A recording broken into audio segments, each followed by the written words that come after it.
Hello sir Subhash. Okay yes I got your mail, आपका mail मिला था, मुझे फॉरवर्ड किया था। आपने एप्लीकेशन दिया था कि आपकी बेटी को फीवर है, आप घर जल्दी जाना चाहते हैं आज। यस यस यस उसका निकलने के लिए सोच रहा हूँ। मैं अभी ऑफिस में आई हूँ।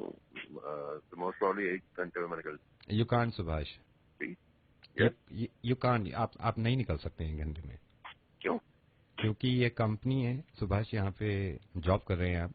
हम्म, जस्ट मैं आपको याद दिलाना चाह रहा हूँ, क्या इतना करना है बताइए। आपको ये याद दिलाना चाह रहा हूँ कि आप नहीं जा सकते हैं।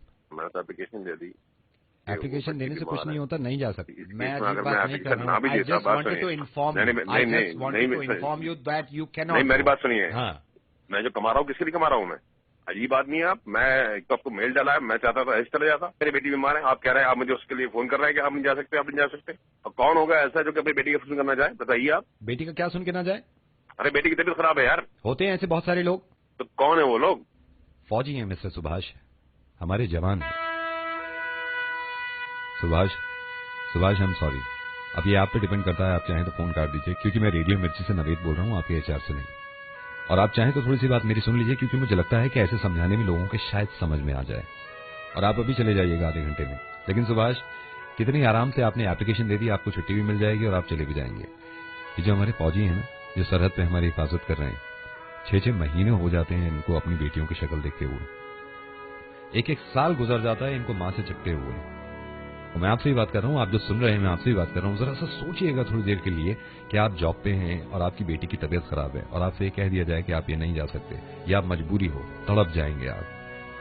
इनको खूब अंदाजा रहता है कि हमारे घर में परेशानियां हैं, हमें याद किया जा रहा है, हमारी जरूरत है। ये सारी परेशानियां घर की छोड़ के, सारी जरूरतें घर की छोड़ के, ये सिर्फ हमारी हिफाजत के लिए खड़े रहते हैं। मुझे मालूम है कि मैं खुद सरहद पे जाके हिफाजत नहीं करता, लेकिन मैं ये तो कर सकता हूं ना कि जितनी कुर्बानियां हैं इनकी, उस सब का अंदाजा हो पूरे हिंदुस्तान को। ये जो 17 जवान शहीद हुए हैं ना सिर्फ हमारी हिफाजत के खातिर। सिपाही विश्वजीत गरोही शायद 6 महीने से अपनी बीवी बच्चों से नहीं मिले थे। लांस नायक आर के यादव शायद एक अरसा हो गया था अपने बच्चों की आवाज सुने हुए।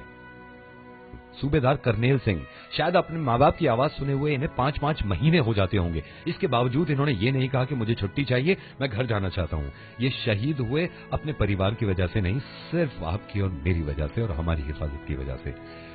सुभाष से बात करना, एचआर से बन के बोलना, ये सिर्फ मेरा मकसद ये था कि हमें अंदाजा हो कि कितनी बड़ी कुर्बानी देते हैं हमारे सिपाही हमारे लिए। अगर आप कहीं भी नौकरी करते हैं और उसका पैसा आपको मिलता है तो इंडियन करेंसी मिलती है। इंडियन करेंसी इसलिए इस मुल्क में चलती है क्योंकि ये हैं वहां पे खड़े हुए और हिंदुस्तान को सुरक्षित और महफूज रखना चाहते हैं। मैं पर्सनली इस बात को चाहता हूं और रिक्वेस्ट करता हूं, जहां भी आपको कोई जवान सिपाही दिखाई दे और आपको ये अंदाजा हो कि आपके परिवार और आपके मुल्क की हिफाजत करता है, तो उसके सामने जाके सैल्यूट करा करिए उसको। लेकिन एक कमाल की बात मैं बताऊं आपको, जिस घर का भी ये चिराग बुझ गया, अगर इसके घर में कोई छोटा बच्चा है तो पूरे घर की ख्वाहिश अब भी यही है कि इसको हम फौजी बनाएंगे और अपने मुल्क की हिफाजत करवाएंगे। कुछ दिन पहले इतनी बहस चलती थी कि असल देशभक्त कौन है। असल देशभक्त मुसलमान है, हिंदू है, ईसाई है, सिख है।